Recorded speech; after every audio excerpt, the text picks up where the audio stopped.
بسم اللہ الرحمن الرحیم۔ السلام علیکم دوستو، آئیے شہاب نامہ کی اگلی قسط کی جانب بڑھتے ہیں۔ اور برصغیر پر انگریزوں کی باقاعدہ حکمرانی کا دور شروع ہو گیا۔ نئے سامراجی تقاضوں کے پیش نظر سب سے پہلے ICS کی داغ بیل ڈالی گئی اور لارڈ میکالے کی قیادت میں اس سروس کو باقاعدہ منظم کیا گیا۔ اب اس میں داخلہ صرف مقابلے کے امتحان کے ذریعے ہونے لگا۔ ICS کا پہلا امتحان لندن میں 1855 میں منعقد ہوا۔ 1864 میں پہلا ہندوستانی اس امتحان میں کامیاب ہوا۔ 1871 میں ان کی تعداد 4 ہو گئی۔ اگلے 40-50 برس تک اس سروس میں جتنے ہندوستانی داخل ہوئے وہ زیادہ تر ہندو ہی تھے۔ یہ وہ زمانہ تھا جب اس برصغیر میں مسلمانوں پر ترقی و تعلیم کے سبھی دروازے بند کر دیے گئے تھے۔ لارڈ میکالے کا فتویٰ تھا کہ یہاں پر جو نظام تعلیم رائج کیا جائے وہ ایسے انسان پیدا کرے جو رنگت میں تو بے شک ہندوستانی ہوں لیکن چال ڈھال، فہم و فراست، ذوق و مذاق، اخلاق و اطوار اور ذہنی اعتبار سے انگریز ہوں۔ اس پالیسی کے تحت جب فارسی کی جگہ انگریزی کو سرکاری زبان بنایا گیا تو برصغیر کے ہزاروں مسلمان علماء و فضلاء بیک نوک قلم غیر تعلیم یافتہ قرار دیے گئے۔ اس فیصلے کا ہندوؤں نے بڑی گرم جوشی سے خیر مقدم کیا، اس لیے نہیں کہ انہیں انگریزی زبان سے کوئی خاص محبت تھی بلکہ صرف اس لیے کہ انہیں فارسی سے چڑ تھی، کیونکہ اس زبان کا رابطہ مسلمانوں سے تھا۔ یوں بھی جب 1857 میں سلطنت مغلیہ کا آخری چراغ گل ہو گیا تو انگریزوں اور ہندوؤں کی ایک مشترکہ کوشش یہ تھی اس برصغیر میں ہر اس امکان کو ختم کر دیا جائے جس میں مسلمانوں کے دوبارہ سر اٹھانے کا ذرا سا بھی شائبہ موجود ہو۔ یہاں پر مسلمان ہی ایک ایسی قوم تھے جس میں حکومت کرنے کی صلاحیت موجود تھی، روایت بھی تھی اور 1000 سالہ تجربہ بھی حاصل تھا۔ چنانچہ اس قوم کا سر کچلنا دونوں کا فرض منصبی قرار پایا۔ اس مقصد کو پورا کرنے کے لیے انگریزوں نے سب سے پہلے اقتصادی طور پر ہندوؤں کو آگے بڑھانے اور تعلیمی طور پر مسلمانوں کو پیچھے دھکیلنے کی پالیسی کو عملی جامہ پہنانا شروع کیا۔ یہ تجربہ بڑا کامیاب رہا۔ حکومت انگلیشیا نے نظام تعلیم کو سیکولر بنا کر اسے براہ راست سرکاری سرپرستی میں لے لیا۔ اس طرح مسلمانوں کے تہذیبی، تمدنی اور علمی گہواروں کا رشتہ اس نظام تعلیم سے بالکل منقطع ہو گیا۔ اسلامی مدرسے اور دارالعلوم تو حکومت کی سرپرستی سے محروم ہو کر اپنے اپنے خود حفاظتی خول میں چلے گئے، لیکن کرسچن مشنری اسکولوں کی تعداد روز بروز بڑی تیزی سے بڑھنے لگی۔ مسلمان گورنمنٹ اسکولوں میں داخل ہونے سے بڑے طویل عرصہ تک ہچکچاتے رہے۔ اس کی 3 بڑی وجوہات تھیں۔ ایک تو انگریزوں کا رویہ مسلمانوں کی طرف ویسا ہی تھا جیسا کہ فاتح کا مفتوح کی طرف ہوتا ہے، اس لیے مسلمان قدرتی طور پر ان اداروں میں جانے سے استنکاف محسوس کرتے تھے جو غالب قوم نے خاص طور پر اپنے اغراض و مقاصد کے لیے قائم کیے تھے۔ دوسرے، گورنمنٹ اسکولوں میں دینی تعلیم پر مکمل پابندی تھی۔ یہ بات مسلمانوں کے لیے ناقابل فہم تھی۔ مسلمانوں کی پوری تاریخ اس بات کی شاہد تھی کہ دین کے بغیر تعلیم کا کوئی نظام نامکمل ہو سکتا ہے، نہ ہی قابل قبول۔ چنانچہ انگریزوں کا یہ اقدام مسلمانوں کی نظر میں شکوک و شبہات سے اٹاٹ بھرا ہوا تھا۔ تیسری وجہ یہ تھی کہ مسلمانوں کے سیاسی زوال سے شہ پا کر اس زمانے میں عیسائی مشنریوں نے بھی برصغیر میں شورش شروع کر دی اور وہ بڑی شدت سے مسیحیت کی تبلیغ میں مصروف ہو گئے۔ یہ پادری جگہ جگہ مسلمان علماء کو مناظرے کا چیلنج دیتے تھے۔ مناظرے اکثر گورنمنٹ اسکولوں کی گراؤنڈ میں منعقد ہوتے تھے۔ مقامی انگریز افسر شامیانوں کا بندوبست بھی کرتے تھے اور ہر ممکن طریقے سے پادریوں کی پشت پناہی کا سامان بھی مہیا کرتے تھے۔ اس سے مسلمانوں کے ذہن میں یہ شبہ اور بھی پختہ ہو گیا کہ گورنمنٹ اسکولوں، انگریزی افسروں اور مسیحی پادریوں کے درمیان مسلمانوں کے خلاف ضرور کوئی خفیہ گٹھ جوڑ ہے، اور مسلمانوں کا سیاسی زور توڑنے کے بعد اب یہ لوگ سرکاری نظام تعلیم کے پردے میں ان کے دین کے در پہ ہو رہے ہیں۔ چنانچہ مسلمانوں کے دینی تعلیمی ادارے اور حکومت کے سرکاری اسکول الگ الگ متوازی خطوط پر چلنے لگے۔ آزادی کے بعد یہ سلسلہ اب تک کسی نہ کسی صورت میں جاری ہے۔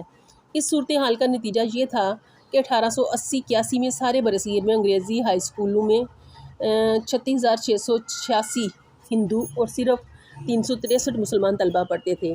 اسی طرح اس سال پورے ہندوستان میں 3,155 ہندو اور فقط 75 مسلمان گریجویٹ تھے۔ قدرتی طور پر ملک کے انتظامی اور معاشی نظام میں ہندوؤں کا تناسب اسی لحاظ سے تھا۔ مسلمانوں کی پسماندگی کے اس جمود کو سر سید احمد خان کی تحریک علی گڑھ نے بڑے مؤثر طور پر توڑا۔ 1922 میں جب ICS کے مقابلے کا امتحان لندن اور دہلی میں بیک وقت منعقد ہونے لگا تو اس سروس میں مسلمانوں کی تعداد میں بھی اضافہ شروع ہو گیا۔ 1940 میں جب میں ICS میں داخل ہوا تو میرا گروپ 30 افراد پر مشتمل تھا۔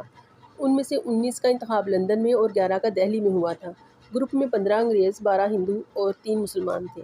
دوسری جنگ عظیم کی وجہ سے لندن میں ٹریننگ کے راستے بند تھے، اس لیے ہماری ٹریننگ کا کیمپ دہرادون میں کھولا گیا۔ جب میں پہلے روز کیمپ میں حاضر ہوا تو ٹریننگ کے ڈائریکٹر مسٹر پینل اپنے روزمرہ کے معمول کے مطابق کیمپ کی صفائی کا معائنہ کرنے گشت پر نکلے ہوئے تھے۔ مجھے بھی انہوں نے اپنے ساتھ لے لیا۔ پروبیشنرز کے خیموں کا سرسری جائزہ لینے کے بعد جب ہم ملازموں کے بیت الخلاء کے قریب پہنچے تو یکایک مسٹر پنل کے چہرے پر رونق آ گئی۔ انہوں نے اپنی اینک اتار کر جیب میں رکھ لی، رومال سے اپنی گدلی گدلی آنکھوں کو صاف کیا اور پھر جھک جھک کر بیت الخلاء کے قدمچوں میں ناک ڈال کر زور زور سے یوں سانس لینے لگے جیسے شکاری کتا جھاڑیوں میں چھپے ہوئے زخمی بٹیرے کو سونگھ سونگھ کر تلاش کرتا ہے۔ ایک قدمچے پر پہنچ کر مسٹر پنل رک گئے اور مجھے بھی اس مقام مشام نواز کو سونگھنے کی دعوت دی۔ میں نے جو ہی کھڑے کھڑے دو چار لمبے لمبے سانس لیے تو مسٹر پنل خفا ہو گئے۔ انہوں نے میری گردن میں ہاتھ ڈال کر میرا سر جھکایا اور میری ناک عین قدمچے کے پاس لا کر مجھے نہایت زور سے سونگھنے کا حکم دیا۔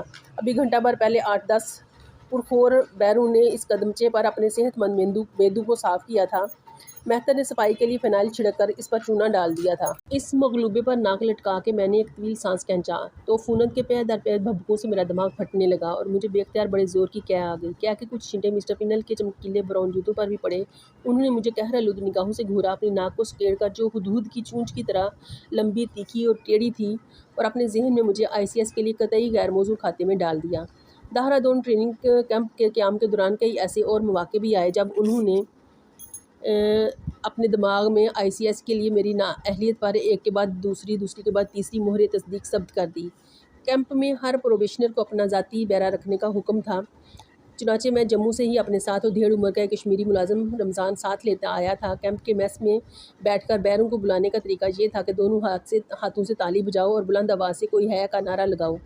کوئی ہے کی سیٹی پر بیچارے بیرے لپک کر دم ہلاتے ہوئے حاضر ہو جاتے تھے۔ مجھے یہ رسم بڑی معجوب محسوس ہوتی تھی، اس لیے میں ہمیشہ اپنے بیرے کو رمضان صاحب کے نام سے آواز دیتا تھا اور تم کی بجائے آپ کہہ کر مخاطب کرتا تھا۔ مسٹر پنل کو میرا یہ انداز بری طرح کھٹکتا تھا۔ میرے دوسرے انگریزی اور دیسی ساتھی بھی اس پر کافی ناک بھون چڑھاتے تھے۔ ایک رات مسٹر پنل صاحب نے مجھے اپنے خیمے میں کافی پینے کے لیے بلایا اور کافی کے ساتھ ساتھ مجھے ایک طویل لیکچر بھی اس موضوع پر پلایا کہ اچھا افسر بننے کے لیے لازمی ہے کہ عوام الناس کے ساتھ پورا فاصلہ برقرار رکھا جائے۔ ان کے بھاشن میں بیوروکریسی کے وہ سارے برخود غلط اصول جھلک رہے تھے جنہوں نے نوکرشاہی کو اندرون شہر سے کاٹ کر سول لائنز کی الگ تھلگ دنیا میں آباد کر رکھا تھا۔ میں نے مسٹر پنل کی کافی کو بڑے شوق سے پیا، لیکن ان کی تقریر ایک کان سے سنی اور دوسرے کان سے اڑا دی۔ ٹریننگ کے بعد ICS پروبیشنرز کے امتحان میں تاریخ، نظم و نسق، قانون اور ہندی کے پرچے تو میں نے بڑی آسانی سے پاس کر لیے، لیکن گھوڑ سواری کا امتحان میرے لیے بڑا ٹیڑھا مسئلہ تھا۔ گھوڑے پر سوار ہونا تو درکنار، ساری عمر مجھے کسی نے گھوڑے کی دم تک کو ہاتھ نہ لگانے دیا تھا۔ اس کی وجہ ایک واہمہ تھا۔ جب روس میں کمیونسٹ انقلاب برپا ہوا تو سینٹرل ایشیا سے بہت سے مسلمان مظالم سے تنگ آ کر دوسرے ملکوں کی طرف ہجرت کر گئے تھے۔ کئی سال تک یہ مہاجرین گلگت بھی آتے رہے۔ ان میں بخارا کے ایک درویش حضرت نوری کے نام کے بھی تھے۔ ان کی عمر کوئی 100 برس کے لگ بھگ تھی۔ والد صاحب نے انہیں اپنے ہاں ہی رکھ لیا تھا۔ وہ 6-7 برس تک ہمارے ہاں رہے اور وہیں وفات پائی۔ جب میں پیدا ہوا تو وہ ہمارے پاس ہی مقیم تھے۔ میرا نام بھی انہی کا تجویز کردہ ہے۔ میری پیدائش پر انہوں نے فارسی نظم میں ایک طویل فعالنامہ لکھا تھا۔ ان میں باقی سب باتیں تو مبہم تھیں، لیکن 2 چیزیں صاف صاف درج تھیں۔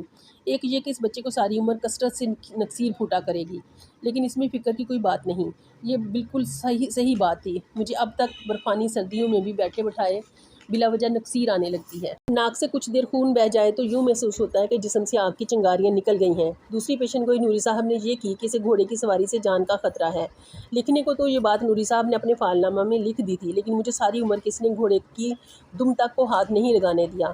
اس زمانے میں گلگت سے سری نگر کا سفر عورتیں بھی گھوڑے پر بیٹھ کر طے کیا کرتی تھیں، لیکن اس سفر میں بھی مجھے اپاہجوں کی طرح پالکی میں بٹھایا جاتا تھا۔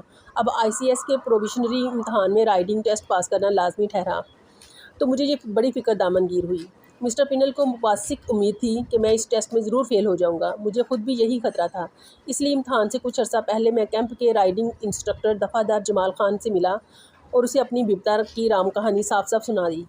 وہ جہلم کا ریٹائرڈ فوجی تھا۔ اس نے بڑے اعتماد سے میری پیٹھ ٹھونکی اور کہا، صاحب آپ فکر مت کرو، آپ کا بس اتنا کام ہے کہ گھوڑے کی پیٹھ پر جم کے بیٹھ جائیں، باقی سب کام اللہ کے حکم سے میں خود سنبھال لوں گا۔ دفعہ جمال خان نے مجھے گھوڑے پر جم کر بیٹھنے کے کچھ ایسے گر سکھائے کہ گھوڑا تو کبھی ٹھوکر کھا کر گر بھی جاتا تھا، لیکن میں اس کی پیٹھ کے ساتھ جونک کی طرح چمٹا رہتا تھا۔ امتحان والے دن دفعہ صاحب نے مجھے ایسا گھوڑا دیا جو سرکس کے جانوروں کی طرح بالکل سدھایا تھا۔ جب امتحان لینے والے کرنل نے پکار کر حکم دیا ٹراٹ، تو اینٹ یا لگام کے کسی اشارے کے بغیر ہی میرے گھوڑے نے بڑے مزے سے دلکی چال چلنا شروع کر دی۔ گیلپ کی آواز پر میرا گھوڑا خود بخود سرپٹ بھاگنے لگا۔ راستے میں استادہ رکاوٹوں کو بھی وہ خود بخود ہی ہنرمندی سے پھلانگتا گیا۔ آخر میں جب کرنل صاحب نے فگر آف 8 بنانے کا آرڈر دیا تو میرے گھوڑے نے ایسے خوبصورت دائرے کاٹ کر انگریزی آرٹ کا ہندسہ بنایا کہ ممتحن نے مجھے شاباش بھی دی اور بڑے اچھے نمبروں سے پاس کر دیا۔ پروبیشنری امتحان کے بعد جب میں صبح بہار میں تعیناتی کا حکم لے کر پہنچا تو مسٹر پنل نے وہاں کے چیف سیکرٹری کو میرے متعلق جو رپورٹ بھیجی تھی اس میں میری چند خصوصیات کو بڑی وضاحت کے ساتھ اجاگر کیا گیا تھا۔ خفیف الحرکات، ہائی سوسائٹی کے لیے ناموزوں، رزیلوں میں خوش، ICS کی روایات اور وقار کے لیے ناکافی، اہم ذمہ داریوں کے لیے نااہل، مجموعی طور پر انڈین سروس کے لیے غلط انتخاب۔ اگر ملازمت کے 2 یا 3 سال بھی پورے کر لے تو اس کی انتہائی خوش نصیبی اور برٹش انڈین گورنمنٹ کی انتہائی بد نصیبی ہوگی۔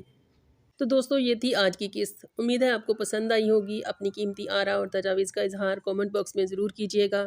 چینل کو سبسکرائب اور لائک کریں، شیئر بھی کریں۔ انشاءاللہ اگلی قسط کے ساتھ دوبارہ ملاقات ہوتی ہے، تب تک میرے سونے رب دے حوالے۔